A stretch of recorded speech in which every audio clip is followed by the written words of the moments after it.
New this midday, the potential removal of a piece of the ice boom from the upper Niagara River. The 30-foot-long steel pontoon has been stuck near the brink of the falls since 2019. And right now, the two-day removal process is set to get underway this afternoon after being postponed back in March. Ron Plants is near the removal site this morning with the latest on the operation. Good morning, Ron. Good morning, Pete. And weather once again a factor. You were referring to the attempt to do this back in March. They had the ice then. Today, yeah, it's this light mist, the rain that's falling, but more so, I would say the cloud ceiling is probably the biggest concern at this point.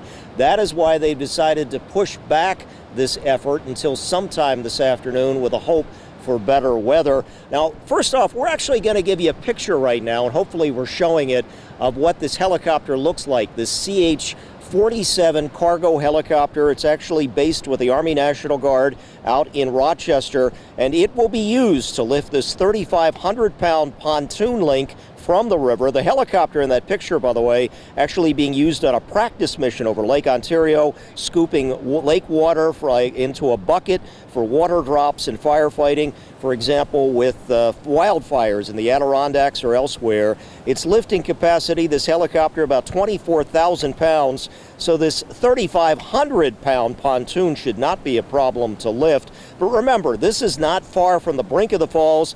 Could be kind of tricky, and they have to be extremely careful as well with the wind and then the rotor wind that comes off those big rotors. Yesterday, State Parks Police actually out in the water to remove debris and secure the pontoon with ropes for the lift. The pontoon link, as you may recall, actually breaking loose from the ice boom back in the Niagara River near Buffalo during a strong windstorm in 2019. So now this effort to remove it and prevent it from going over the falls. So again, obviously, the weather is the factor here again.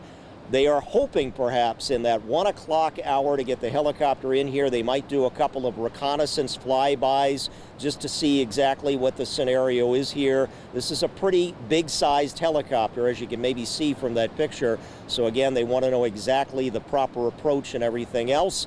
So we will have this for you coming up, hopefully, if the weather cooperates, at 4, 5, and 6 on Channel 2 News. Pete, I'll send it back to you in the studio where maybe it's a little less damp right now. Yeah, I don't have my hood up.